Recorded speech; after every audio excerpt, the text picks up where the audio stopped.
Hi everyone, and welcome to the channel. My name is Infantry Pulse, and I know you were expecting a defense replay video to come out right now, but I am actually out of town for work. So what we're doing instead is I'm actually going to do an Aether Raids offense feature. It's been a while since I've done one of these, so we're bringing it back with my newly minted plus 10 Zeke that I have. So in the process of pulling for Mythic Nótt, I ended up pulling not just 11 copies of Zeke, but 18 copies of Zeke. So I'm now the proud owner of this plus 10 Zeke, and I've decided to use him on light season. I actually did use him a little bit last season, but now it's his bonus season, so we can really start wrecking things.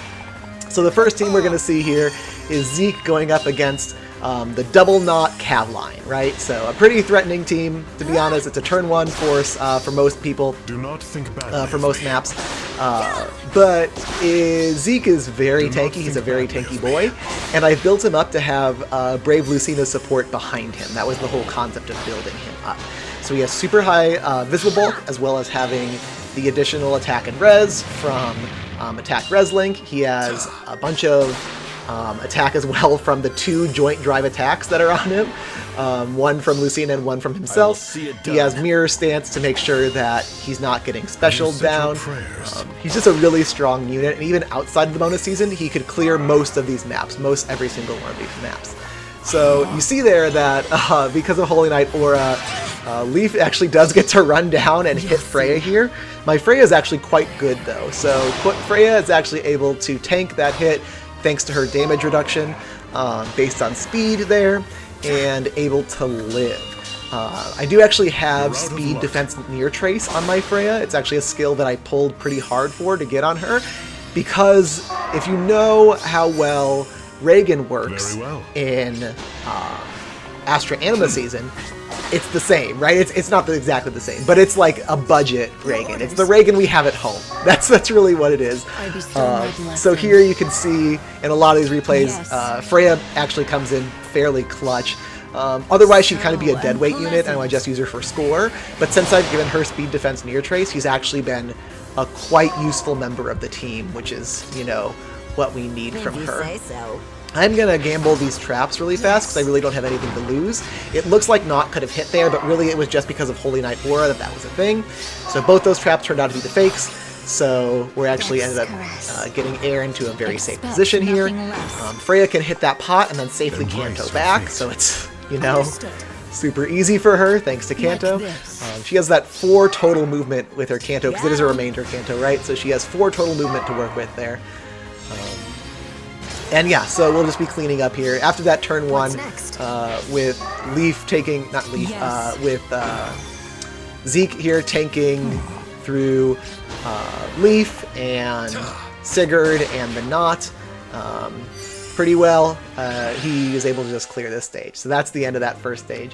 Next up, we have, if my Freya is the Reagan we have at home, this team is the Nótt we have at home. So this is essentially a Nótt team without the Nótt. It's not Nótt. It is actually a quite good setup. It forces kind of a weird position on turn 1. It doesn't force turn 1, but it does probably catch a lot of people off surprise, because there are actually 3 more spaces that are in danger than what's shown on the in danger turn 1 screen that you see here. Because Sigurd is going to get that extra movement from Holy Knight Aura, you'll see that 3 spaces suddenly pop into that red zone. So it's not a bad idea for sure. It's going to catch a lot of people by surprise. So my plan here is actually just to wait out the Bolt Tower so I can snipe these enemies down much more easily. And normally it would be a problem to then get the pots, because you would wipe the whole team, right? But fortunately, actually for me, this is not usually a fortunately thing, but fortunately this Linja has Wind Sweep. So because of that, she will remain alive. She can't be killed by Zeke, but my other units will be fine to stay safe and stay behind lines. And because Triandra's isolated, there's no dance to worry about or anything, so nothing too spooky. He's just gonna ping off these Tailwind Shurikens. The guard coming in super clutch from Mirror Stance right there to make sure he doesn't get moonbowed down. Dagger actually puts down a great deal of damage right here, and Zeke ends up living pretty fine still. That's one of those ones that looks really close, and you'd be like, oh man, that's bonus stats, but if you did the calcs, it would still be fine even without the bonus stats. It would be much closer, but it would still be fine. Ruptured Sky is a really good special here just because it's quick charge, and he has Mystic Boost in his seal for any healing that he might need to do. I just love this right here. Bram pinging off anyone is impressive. So Bram pinging off a Cavalier, especially with the lower stat total, is also a fun time. Also, same thing with Lif here, just pinging him off. So now, the only task that we have left to do is get the pots, right? So the Linja's at 1 HP. So fortunately, because of where she is, she's just going to keep targeting Zeke from that same spot, right? So the units prefer the leftmost and upmost kind of positions on the map. So she is in the left and upmost position that she could be in right here. So she is going to keep attacking from that space. If you opened up a spot on the defense tile that she could attack from, she would prefer to attack from that position. So it's just a matter of that. And because she's attacking from that position, it actually leaves that top left corner pot open, which is super great. Because we can hit that pot, Canto back. Again, Canto Freya, way good, way better than even I expected. And then Zeke can just run around and grab the pot himself. None of the other units are really in danger at all. I just kind of noodle everyone around here in case something does go wrong that I need to, you know, clean up with someone else or something. But Lyn actually is going to put some damage down now that he's no longer on the defense tile. But it's not going to be anything substantial. And then Zeke can just fly in here and finish her off quite handily, like quite a bit here. She's at 1 HP, but we're going to get an overkill here with this 71. And that'll be that map. So next up is going to be a far save comp with Brave Hector in the front line, and then you've got your two green flying dancers, your two versions of Triandra there basically in the back. You have Nótt on the right side. So this is not a turn 1 dancer trap like you might see, because Bramimon is the 7th unit, he's all the way on the left side. So this is just a team that's basically making it hard to engage on, with the super large threat range from Legendary Lilina and the far save from Vector there. We actually are going to take an early engage though, because it's going to be a little bit preferable to... Actually, no, sorry. I don't think I take an early engage this thing. I think I actually do end up waiting out Bolt Tower here. Because I think the healing tower, the healing tower is a little bit underleveled, so it actually is preferable to wait a turn here. Yeah, I just end up like, okay, second turn happened.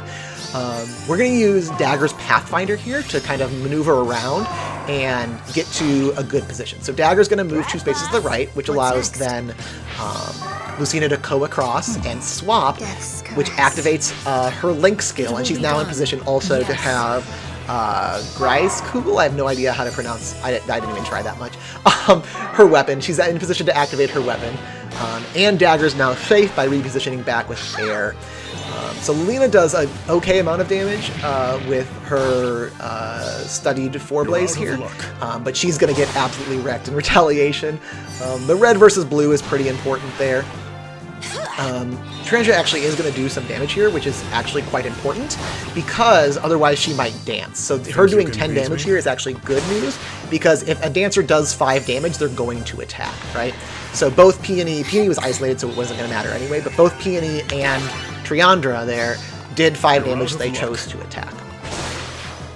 Now, luckily here we have Hector being able to come across, and Hector getting absolutely destroyed on retaliation. Hector's a super meta unit, obviously, but his player phase is really, really weak unless he has Bold Fighter. I'm not recommending that Bold Fighter is the end-all be-all by any means. I think it's actually probably worse than Special Fighter in a lot of cases.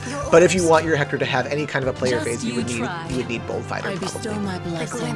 Now again, Pathfinder's coming in clutch here. It might not look like it, but Pathfinder actually enabled air to swing around there and break the Golden Eagles banner, because she was Tactics Room, right? So she only had 1 movement there. Now, he's going to take quite a bit of damage from Nótt. It is Nótt's bonus season as well. So it's Zeke's bonus season, so he's getting some help, but it's also Nótt's bonus season, so that's why that's dealing so much damage here. Now, my objective is to get that last pot. That's really the remaining objective, because I could just tank with Zeke here and win, but that's not really the goal. The goal is to find a way to get that last pot efficiently, right? So I'm going to break the tactics room here, because that's going to be necessary for air to swing around. But what's going to happen here is we're going to get a little bit sketchy with where Eliwood and Bravemon sit now, because I'm not going to be able to run away quite as well as I would have liked. This is where one of the trace skills, again, the trace is so good, so I'm able to kill a Bravemon with Freya very easily, very much overkill here. And then she's able to actually Canto back, and we're able to wiggle around, right? So we Canto back here. We then move Lucina back. We move Mila across, and then Zeke is able to reposition her to safety. We're going to move Air up here because now Eliwood is going to chase Air to the left. So Air is the low defense unit that he's trying to get on, and now we're going to use a whole bunch of shuffle here. A whole bunch of shuffle. So we'll reposition across, and then we'll smite up here, actually. And even if that was the real trap, even if it was like a super big real trap, it wouldn't really matter that much. Unless it got Zeke below 25% HP, which, you know, is possible. It's something that is possible, but highly unlikely. But it wasn't anyway. So Zeke is able to take out the Eliwood there, finish off the match. Super, super nice there. Alright, so now we're going up against a good friend of mine. He's one of the mods of the Discord server that I host. So there's a link to the Discord in the description, by the way, if you would like to join and meet up with lots of people that are really great at Aether Raids offense and defense. So this is Topher's Aether Raids defense for Dark Season.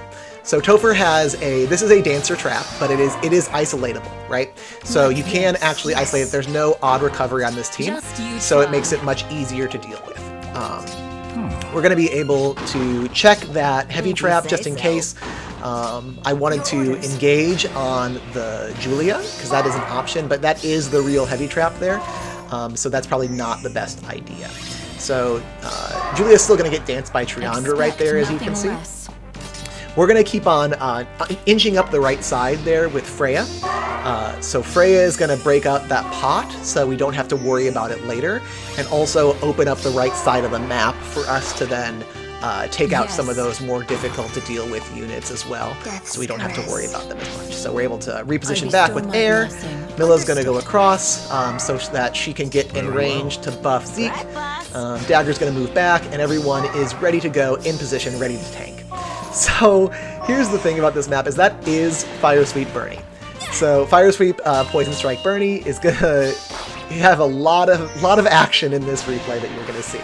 Unfortunately, her action is gonna be mostly 0 times 2, and then after combat he takes a net 4 damage. So he takes 10 points of damage from Poison Strike. He heals 6 from Mystic Boost, so he nets 4 damage after every single time she attacks. I was actually surprised to see this. He actually pings off the Julia, so he takes 0 damage from the Julia there, and is able to retaliate and take her out.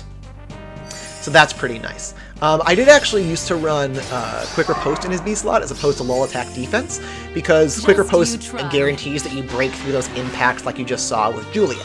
I think, though, that the lull attack defense is going to come more in handy versus Nótt, because Nótt's actually looking to have a bunch of visible buffs. Usually visible buffs are not super common on Aether Raids defense, but with Nótt coming into play and things like Attack Speed Menace, they're going to become more common because she has that bonus doubler effect on her. So Freya's able to take out the Nótt. We smite forward here to get Speed Reslink onto Air, which actually allows her to double the Peony and take out the Peony all on her own. So the Mythics are kind of cleaning up the right side of the map for me now, so thank you, Mythics. And then Zeke is going to hold down the fort here against Bernadetta and friends. So we've got Bernadetta and 2 dancers, and it's going to remain that way for just a second, so bear with me here for a second. So, obviously this is a super great map, but it is isolatable, so I do recommend that if you have a dancer trap, you look for odd recovery. You look to pull for odd recovery. It is on the Double Special Heroes banner right now, and that banner is actually pretty good value. Not that Zane is like a super great unit to color share with, but it does have good secondary pulls. So you can pull on green and get things like Winter Bernadetta, or Dual Peony. You can pull on red and get Gensia, who has some good fodder in the form of Slick Fighter and Sturdy Stance, as well as Winter Altina. So there's a lot of good units on that banner. So if you're looking to make a map like this, definitely look to get odd recovery. You might think to yourself, well, Hilda has even recovery. yeah, that's great, but even recovery is much less good because you want to force turn 1. You don't want to give your opponents opportunity to set up. So you want odd recovery because number 1 is an odd number. So you're really looking to get odd recovery, not even recovery. So here we're going to make this kind of interesting play to get Bernadetta out of there and able to be dealt with, taking that pot in the corner finally, getting all the other units out of the way. You see here that Dagger is actually going to be baiting the Bernadetta, but Bernadetta will then be out of the range of the dancers. That's really important on this map to know that I did this on an even numbered turn, because that Azura is a very scary Azura. It's actually pretty infamous in the Discord server. It has Odd Tempest. So Azura can actually run down and dance her if I engage this on an odd numbered turn instead of an even numbered turn. It's very, very important that that was an even numbered turn right there. So Azura is going to be taken out by Zeke, and so is You're out of what was her name? Triandra. Already forgot it. And then we're able to, now that I have both the pots taken care of, turn 7, able to finally clear, taking out the Bernadetta with Zeke's auto double that he has on his Holy Gravitas. So Zeke, very good unit, very fun to use for sure. We're going to be heading into the last map, and like I always like to do for the last map of these offense features, we're going to go against an Infantry Pulse team, right? It's the brand, it's the name of the channel, so we're going to take on an Infantry Pulse team. Now, Freya's going to come in super clutch here because she has her native Pulse Smoke on her, and that's actually very helpful to support my team. Pulse Smoke Kanto is a very, very good combination to counter Infantry Pulse. You don't need to run it on your tank then, and it's very easy to hit and run, get your things in, get done, get out, right? So Freya's going to get everyone set up. Air's going to get that pot up there. Mila's going to stay to that left side because she's going to isolate Triandra and Bramimon. And the Bramimon isolation is actually kind of important because this is a rally trap with the Lysithea. And Lysithea would normally jump down and rally Bramimon. Triandra would jump across, dance Lysithea, and all of a sudden Lysithea is in a threat range. The good thing about this is that if you isolate Bramimon, then he can't be rallied. So that's something that people forget about sometimes, is not only can units not use assists, they can't be the targets of assists when you isolate them. So using Mila's turn wheel there to isolate is actually quite good. Now, I use Freya to hop in there and go in the center to try and spread Pulse Smoke as much as possible. Lysithea still has it, but like I said before, she, because of where the isolation is, she's not going to be able to get down. So all the units that are able to engage on me do not have their specials charged. Now, I'm able to reposition and swap around, so now that Zeke is actually able to counter these opponents and take on Ike. So that's really the hard one that he had to deal with. He couldn't deal with him on player phase, so he can deal with him on any phase now that he has guard, because that Ike actually does have Ignis, which is a scary thing for an Ike to have, for sure. So you might be wondering why Tethys is attacking here when she does 0 damage. It's because she's the last unit left in threat range, right? So she is going to be baited out because there's no other units that have moved yet, and that's the end of the story there. So now we're going to be baiting out the Bramimon, which will be fairly easy, so there's no more isolation over on that side, which is fine. The lava flow in the center of the map here is actually going to be very helpful for me to keep Lysithea over on the left side. So the very first thing that's going to happen is Bramimon has threat range down on him, so he is going to get rallied, and then Freya is going to, Triandra is going to dance Lysithea. He's going to put guard down on Zeke, but it doesn't super matter at all. Zeke is going to be able to just shrug off Bramimon's attack and come right back in. Now here's a great another Pathfinder moment for us. Pathfinder's actually going to lead Freya to be able to attack into Triandra and actually put Pulse Smoke down on Lysithea. And that's super important because not only is Lysithea just like a powerful nuke in general with her special ready, but when she doesn't have her special, when she has her special ready, she gets extra attack damage from her tome. So you really got to make sure that Lysithea does not have that extra damage put down on her. We're going to use Air here to break this pot. Air's pretty safe. She has good speed and good res, so I'm not worried about her too much. I'm going to put my Lucina down there next to Freya just to give some extra security to make sure that Freya's not going to get nuked down. Freya does have the speed-based damage reduction, but it's fine. She ends up going for air anyway. So that will be the end of the map. I hope you guys have enjoyed watching this offense feature. We'll get the defense replay uploaded later this week. Make sure to subscribe to the channel if you haven't already. Really appreciate you guys all watching. Until next time, I will see you guys later. Thanks so much. Bye!